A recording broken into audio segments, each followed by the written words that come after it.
ভিডিওর শুরুতেই সকলকে জানাচ্ছি বাংলা নববর্ষের শুভেচ্ছা। শুভ নববর্ষ 1433 বঙ্গাব্দ। বাংলার উত্তর প্রান্তে মঙ্গাপীড়িত জেলা কুড়িগ্রাম। কুড়িগ্রামের রাজীবপুর উপজেলার ব্রহ্মপুত্র নদীর বুকে জেগে ওঠা চড়ুইহাটি চর একটি ছোট্ট ভূখণ্ড, কিন্তু অসংখ্য সংগ্রামের গল্পে ভরা। এটা কি রান্না করতেছেন আজকে? ও আচ্ছা আচ্ছা আচ্ছা আচ্ছা।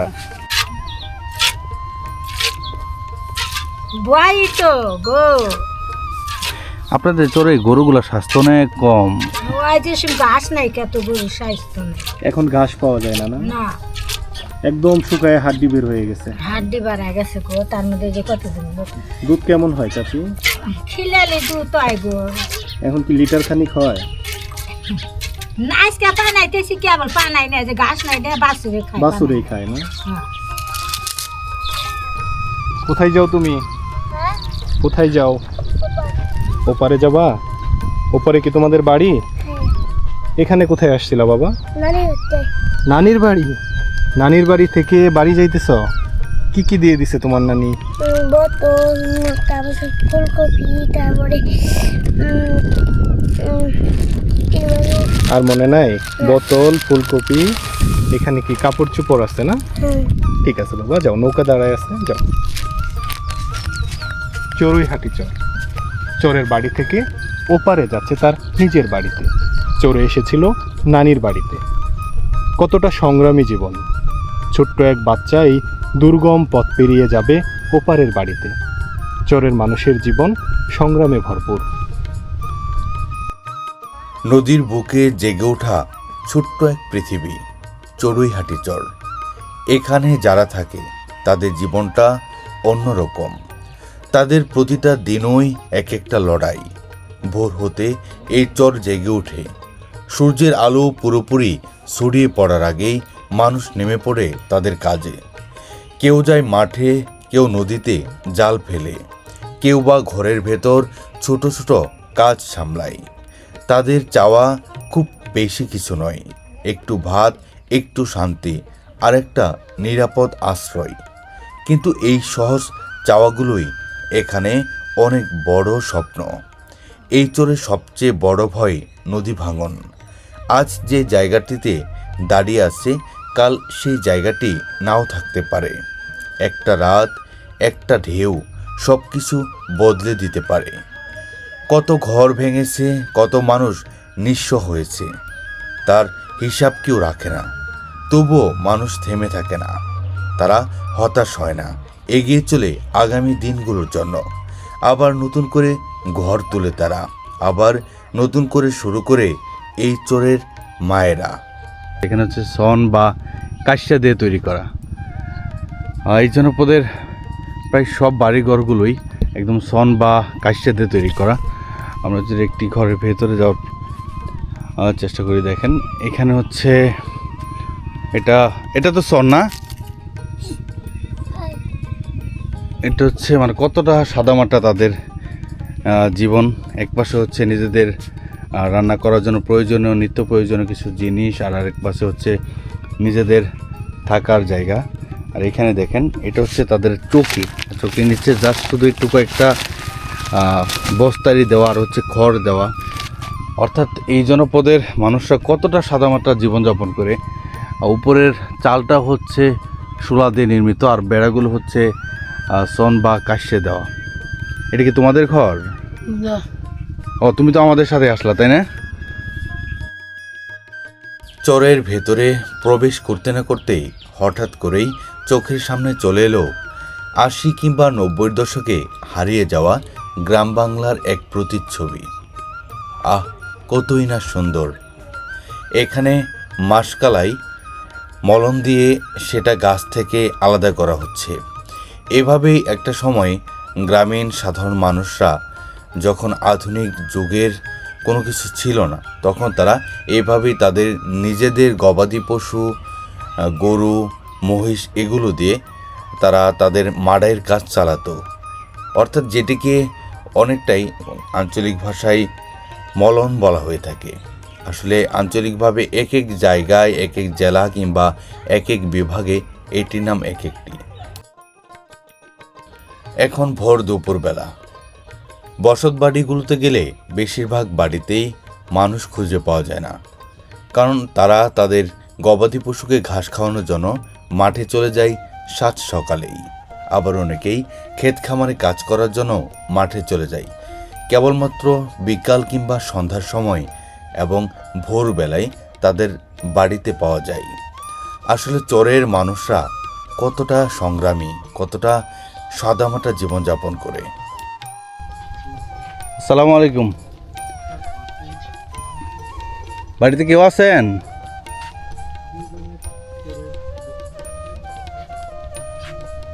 কতটা সাদামাটা জীবনযাপন দেখেন। সব হচ্ছে সন কিংবা কাইসের বেড়া দিয়ে তৈরি করা ঘরগুলো। এগুলো হচ্ছে তাদের বসত ভিটার থাকার জায়গা। এখানে রাখা রয়েছে একটি ভাইর, যেটা হচ্ছে গ্রাম বাংলার 80 কিংবা 90 দশকে এই ভাইরগুলোর কিন্তু ব্যাপক প্রচলন ছিল, ব্যবহার করতো, কিন্তু এখন এই জিনিসগুলো উঠে গেছে। আর এই পাশে বাড়িগুলোর এই পাশে যদি দেখাই, এখানে হচ্ছে তাদের রান্নাঘর। এখানে রান্না করার জন্য কিছু জিনিসপত্র রেখে দেওয়া রয়েছে, খড়ি থেকে শুরু করে নিত্য প্রয়োজনীয় কিছু জিনিস। আর বাড়ির ভেতরে উপরে হচ্ছে মানে যেটাকে জাংলা বা লাউয়ের মাচা বলে থাকে। এখানে যেহেতু চরাঞ্চলগুলোতে বড় কোনো বৃক্ষের দেখা মেলে না, সেজন্য রোদের তাপ থেকে রক্ষা পাওয়া। নদী তীরবর্তী এই চরাঞ্চলের মানুষগুলো বালুর মাঠেই তারা খুঁজে নেয় আনন্দ।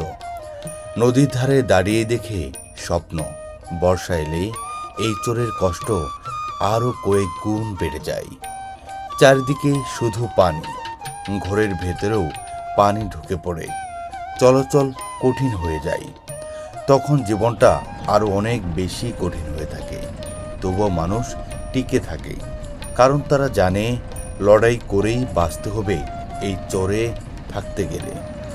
দিন শেষে যখন সূর্য ডুবে যায়, মানুষ ফিরে আসে নিজ আপন ঘরে।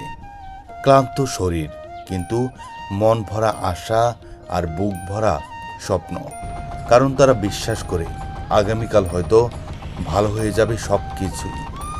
এই চড়ুইহাটি চর, এটা শুধু একটি জায়গা নয়, একটা গল্প, একটা সংগ্রামের গল্প, বেঁচে থাকার গল্প, আর গল্পের মধ্যেই সুখ খুঁজে নেওয়ার গল্প। নদী তাদের অনেক কিছুই কেটে নেয়, তবুও নদীর পাশেই তারা বেঁচে থাকে, কারণ এই নদী তাদের জীবনের অন্যতম একটি অংশ, তাদের ভালোবাসা, তাদের ভাগ্য। এই মানুষগুলো আমাদের শেখায়, জীবন যতই কঠিন হোক, হাল ছেড়ে দেওয়া যাবে না, কারণ আশা থাকলে মানুষ আবার দাঁড়াতে পারে, আবার নতুন করে শুরু করতে পারে। চড়ুইহাটি এই চর ছোট্ট এক ভূখণ্ড, কিন্তু বড় একটি শিক্ষা। দীর্ঘ সময় যাত্রা শেষে আমরা পৌঁছে গেলাম চড়ুইহাটি খেয়াঘাটে। খেয়াঘাটে খেয়া নৌকা নোঙ্গর করার সাথে সাথেই নেমে যাচ্ছে চরাঞ্চলের সাধারণ মানুষরা। কেউ বা এপারের কাজ শেষ করে দ্রুত এগিয়ে চলছে বসত ভিটার দিকে, আবার কেউ বা নিজের ক্ষেত খামারে কাজ করার জন্য কোন ক্লাসে পড়ো? এগিয়ে যাচ্ছে আবাদি ফসল পাড়ের দিক মাঠে। যাইতেছ? নদীর ওই পারে কই গেছিলা? ওই পারে বাড়ি আছে। তারপর তার মানে হচ্ছে এবার তোমার বাবার বাড়ি বলে যেটা, এই ধরনের বাড়ি না? তোমার আব্বা কি করে? আচ্ছা, এই যে নৌকা চালাই যিনি নিয়ে আসলো। ও আচ্ছা আচ্ছা। তোমাদের স্কুলটা তাহলে কোন পাশে? ও ওই পাশেই না? নৌকা থেকে নামলাম। নৌকা থেকে নামার পর প্রথম যে দৃশ্যটি চোখে পড়ল তা হচ্ছে ছোট্ট বালক ইব্রাহিম তার বাবার জন্য খাবার নিয়ে যাচ্ছে চরের জমিতে। বাড়ি নদীর ওপারে, ওপার থেকে সকালের খাবার নিয়ে যাচ্ছে চরের কৃষি জমিতে। সেও কাজ করবে তার বাবার সাথে, আবারও চর থেকে ফিরবে এপারের বাড়িতে। এই পাড়াপাড়ের একমাত্র মাধ্যম খেয়া নৌকা। খেয়া নৌকার উপর নির্ভর করেই চলে চরের মানুষের জীবনচক্র। সকাল হতে শুরু করে সন্ধ্যা পর্যন্ত এভাবেই প্রকৃতির সাথে যুদ্ধ করে লড়ে যেতে হয় চরাঞ্চলের মানুষদের। আমরা এখন অবস্থান করছি দুর্গম এক চর, চড়ুইহাটি। যতদূর চোখ যাচ্ছে পুরো একদম মরুভূমির মতো বিস্তীর্ণ বালুর, একদম চারদিকেই বালু আর বালু। আজকে তুলে ধরার চেষ্টা করব এই জনপদের মানুষদের জীবনচিত্র, সেই সাথে এই জনপদের রূপ বৈচিত্র্য। চরের পথে চলতে চলতে দেখা মিলল সুন্দর একটি দৃশ্যের। সামনে বিস্তীর্ণ জমিতে আবাদ হয়েছে বাদামের। সারি সারি বাদাম গাছে ভরে গেছে চরের মাঠ।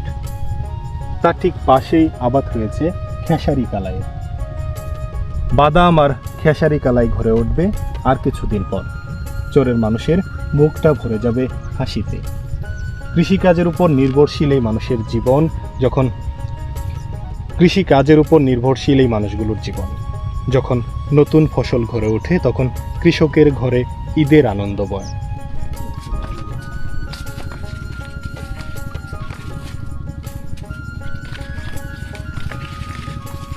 আসসালামু আলাইকুম। দেখে ভালো আছেন?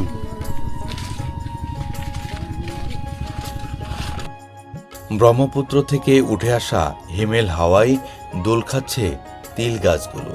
আহ, প্রকৃতি কতই না সুন্দর। এমন দৃশ্য দেখে মনে পড়ে যায় কবি জীবনানন্দ দাশের কথা। এটি হচ্ছে আরও একটি গ্রামীণ বাড়ি। আপনারা দেখেন, এটা সম্ভবত আচ্ছা, এক পাশ হচ্ছে গবাদি পশু রাখার জায়গা, আর আরেক পাশ হচ্ছে নিজেদের থাকার জায়গা, অর্থাৎ সহাবস্থান যেটাকে বলে।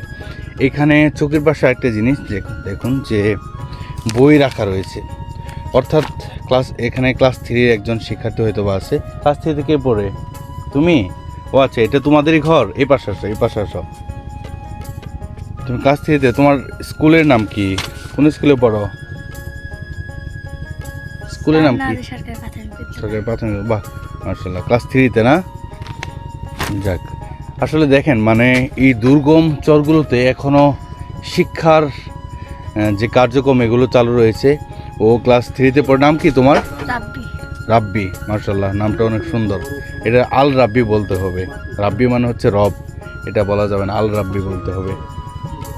আসলে কতটা সাদামাটা জীবনযাপন করে নদী তীরবর্তী চরাঞ্চলের মানুষগুলো। দেখেন, এই পাশে বেড়াগুলো হচ্ছে শোলা দিয়ে নির্মিত, আর তার উপরের চালটা এটাও কিন্তু শোলা দিয়ে নির্মিত। তোমরা স্কুলে পড়ো না? তুমি কোন ক্লাসে? 2-তে। আর তুমি? তুমি পড়ো না?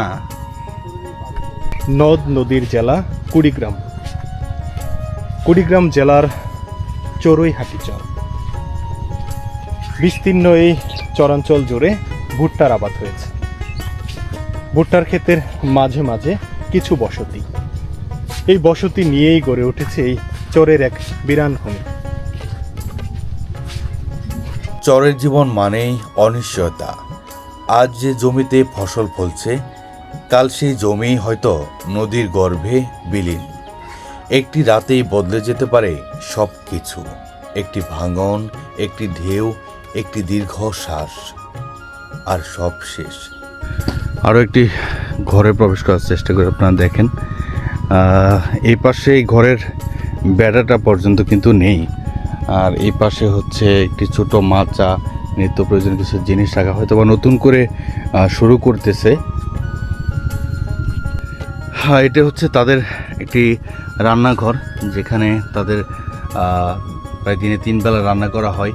আর এগুলো দেখেন, এগুলো হচ্ছে গবাদি পশুর মল থেকে তৈরি করা, নাদা থেকে তৈরি করা শুকনো এক ধরনের খড়ি হিসেবে তারা ব্যবহার করে। আর এরপরে হচ্ছে তাদের বিশুদ্ধ পানির একটি ব্যবস্থা, টিউবওয়েলের ব্যবস্থা হয়েছে। আমরা এখন অবস্থান করছি রূপ বৈচিত্র্যে ভরপুর কুড়িগ্রাম জেলার রাজীবপুর উপজেলার চড়ুইহাটি চরে।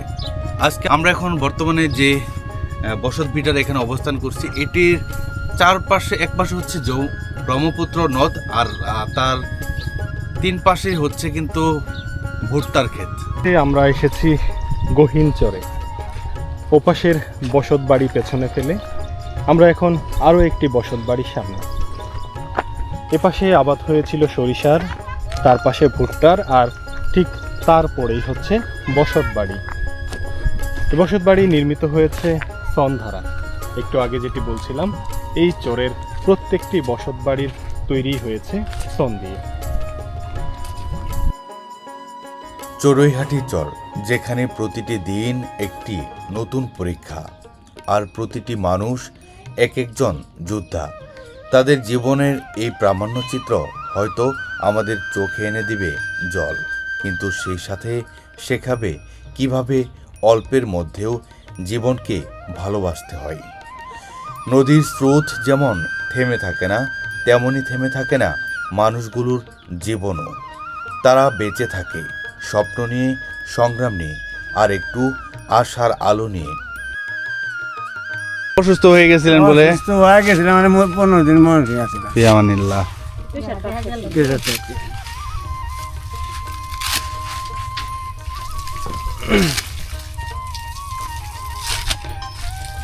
আমরা এর মধ্যে আজ আসছিলাম। থেকে আরো 3-4 মাস আগে দেখা হয়েছিল এই কাকার সাথে। মনে আছে। এসেছিলাম তার চরের এই বাড়িতে। কাকা এখন শরীর কেমন? এখন অসুখ, এখন অসুখ, মাঝখানে অসুস্থ হয়ে গেছিলাম। অসুস্থ হয়ে গেছিলাম। এখন কোনো দায়িত্ব রাখে ভাই, এখন একটু কি সুস্থ হয়েছে না? অসুস্থ হয়নি, আধা মাইল জায়গা যায় আমরা, আচ্ছা আচ্ছা। এক রুটি জায়গা যায় না। শরীরটা খুব বেশি ভালো না, না ঘোড়া গাড়িতে যায় না। ঘোড়ার গাড়িতে যাইতে হয়। আমরা এসেছি চরের বাড়িতে। যে কাকাকে দেখালাম তার সাথে কথা হয়েছিল আরো কয়েক মাস আগে। মাঝখানে এখানে এসে শুনতে পাচ্ছি সে অসুস্থ হয়ে গিয়েছিল বয়সের ভারে। অসুস্থতায় এখন খুব বেশি হাঁটাচলা করতে পারে না। কাকার চরের এই বাড়িতে রান্না হচ্ছে, মাটির চুলায় রান্না। আর এর পাশে যে বসত বাড়ি, এখানেই কাকা রাত্রি যাপন করে। আমরা যদি একটু ঘরে ঢুকি, এ পাশে একটা বিছানা পাতা, আর এ পাশে হচ্ছে গরু রাখার জায়গা। গরু আর মানুষের সহ অবস্থান লক্ষ্য করা যায় প্রায় প্রত্যেকটি চরেই। এই চরও তার ব্যতিক্রম নয়। এখানে একটি সিকা রাখা, সিকাতে হচ্ছে খাবারের জিনিসপত্র। আর ঠিক এই পাশে দেখুন, এখানে একটি গ্লাস, জগ, নিত্য প্রয়োজনীয় আরও বিভিন্ন জিনিসপত্র। একদমই সাদামাটা জীবনযাপন। একটু যতটুকু সাপোর্ট করে তো করবেন, আমাদের বলারই নাই। হ্যাঁ। আমার বাড়ি ওই পাশে, এই যে ইয়ারাই না, যে মনে করেন যে ইয়ারা আইলো, সেটা আমার বাড়িতে থাকলো 6 মাস। এই যে পানি ওঠে, আবার ছাড়ে, আবার পানি বাড়ে, বাড়তে বাড়তে এই যে পাশে যে ইয়ারা ওই যে ঘর দুয়ার সেই যাবে এইভাবে তুলে, তারপরে তোলার সাথে সাথে এ তো এমন হইলো যে আর গ্রামীণ মেঠোপথের পাশেই চোখ যতদূর যাচ্ছে এখানে চাষ করা হয়েছে শৈলসস, যেটা হচ্ছে রান্নার কাজে ব্যবহার করা হয় এবং এটি খুবই সুগন্ধিযুক্ত এবং খুবই সুস্বাদু। আর তার এই পাশে আপনাদেরকে দেখাই, এই পাশে হচ্ছে তিলের চাষ করা হয়েছে। একদম চোখ যতদূর যাচ্ছে একদম তিলের চাষ করা হয়েছে। একদম তিলের ফুলগুলো ফুটে গেছে, যমুনা থেকে উঠে আসা বাতাসে দোল খাচ্ছে। ধন্যবাদ সকলকে পাশে থাকার জন্য। আবার দেখা হবে নতুন কোনো প্রামাণ্যচিত্রে, নতুন কোনো স্থানে। এ পর্যন্ত ভালো থাকুন, সুস্থ থাকুন। আল্লাহ হাফেজ।